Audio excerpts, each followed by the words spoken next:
just expanded the plant and went to 24 hours, 24-hour shifts. And Jim Farley, you know, everybody knows Jim, he's a legend in the industry. But they're just saying their business is better than ever.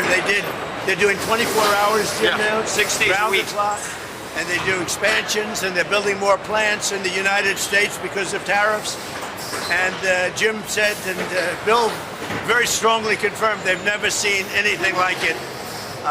In all of the years that they've been in business, they've never seen what's happening now like it. So it's a great honor. But so this plant, you might talk about it. This plant goes 24 hours around the clock. Before it used to go 3 hours around the clock. No, it will. So we're adding a third shift, and it's going to be running, as the president said, 24 hours, 6 days a week. And that just shows the demand there is for this product, which is the best-selling product, as you all know, in America. And it just gets hotter and hotter. So we have a great relationship with the president and his whole staff. They've been great to work with for us. He personally is incredibly responsive every time we need something or call. We very much appreciate it, and you know, we couldn't be more excited. We're adding market share. We're growing as a company. We're adding jobs, not just here but elsewhere. Yeah, times are good for us. And all of the U.S. automakers now are doing great, and before they were having a really hard time. You couldn't. The environmentalists would not have let them survive. So, Mr. President, when you renegotiate USMCA, how is that going to help? I don't even think about USMCA. I mean, you know, I want to see Canada and Mexico do well, but the problem is we don't need their product. You know, we don't need cars made in Canada. We don't need cars made in Mexico. We want to make them here. And that's what's happening. Everybody's moving here. From Canada, they're coming here.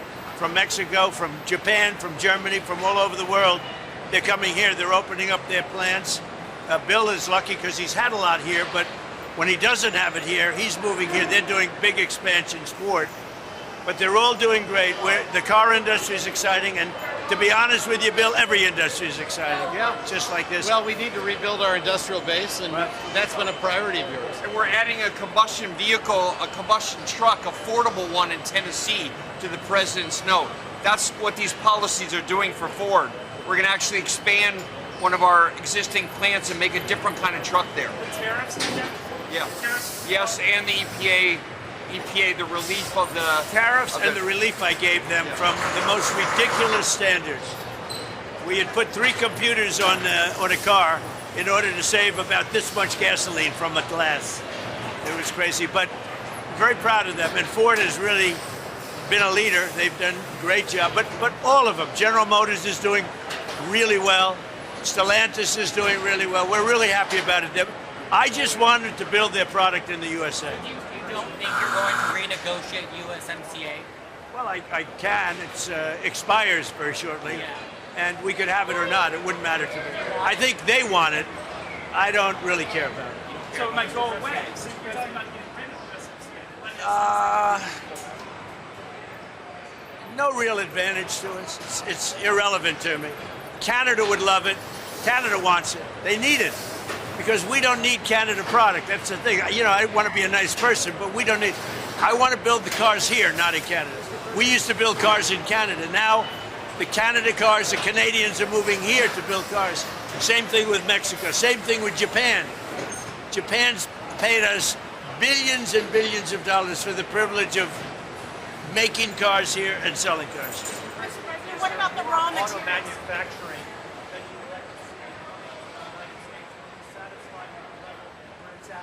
The quality is unbelievable. So we're at a Ford 150 plant, and I don't know that much about cars, but I know how to get people working. And all I can tell you is that people talk so much about the 150, and it has been for a long time. They make a great product, a quality product, better than anybody else can make in Europe or in any other location. Look, the Ford 150 has done well for a long time because they make a great product. Have you ever allowed Chinese autos into the U.S.? Well, as you know, we have a tariff on Chinese autos. And in Europe, China's taking over the auto business, I would say is a nice statement, but that's the way it is. And here, what is it, 100%? We have 100% tariff on any car coming in from China. So that makes them able to do very nicely against China. Mr. President, what Right? about the Pretty good, right? Who would have thought that was going to happen, right? what about the raw Everybody materials? said that the cars are dead in the United States. If you go back 4 years ago into the middle of the Biden administration, everybody was closing up their plants. Now we have more plants being built in our country than at any time in history. Nobody's ever seen anything like it. And it's the election November 5th, and it's other things, but it's also, I think, maybe the biggest part, the election, because I'm the tariff person. And everybody now admits that I was right on tariffs. What about And I hope that we win the Supreme Court case. Mr. President, what about the raw materials coming in from countries like Canada? How do these companies deal with the fact that those raw Well, we materials get it, are more but we have a lot of expensive? our own raw materials. And, you know, the word raw and rare are a little bit of a misnomer. They're not very rare. You have a lot of places that want to sell us material, and we get it from a lot of different countries. And we have a lot of rare earth and raw materials. Senator Tom Tillis says that the subpoena, the grand jury subpoena to the Federal Reserve Chairman was a little excessive. What do you think about that? Well, that's why Tom's not going to be a senator any longer, I guess, right? But what do you think? Was But it I too like far? Tom Tillis. Was it He's a too nice far? guy. But look, he's not going to be a senator any longer because of views like that. We have a bad Fed chairman. He's bad in a lot of different ways, but he's bad because his interest rates were too high. And today we had a great inflation report, and today we had a really great growth report. So we have great growth and low inflation, and we're doing very well. Do you think there's going to be a rate cut, though, with the inflation? I don't know. With this guy, you don't know. He's got some problems. But what he also did, he's renovating a small building. It's the most expensive construction job in history, and it's only a renovation. I could have done that job for $25 million. They're spending billions and billions of dollars. He either doesn't know what he's doing, or it's worse than that. And you know what I mean by worse. So hopefully he'll be out of there Does soon. the president impact your timing on naming a Fed chair at all? No, When do you expect to do that now? I don't know. Sometime in the next few weeks. Are you getting closer? Of the big three, Ford makes most of its products right here in the 80%. United States. 80%. That's a big advantage for Ford. Is that the reason that you came here? No, I came here because we're friends, three of us, because I have helped the company a lot.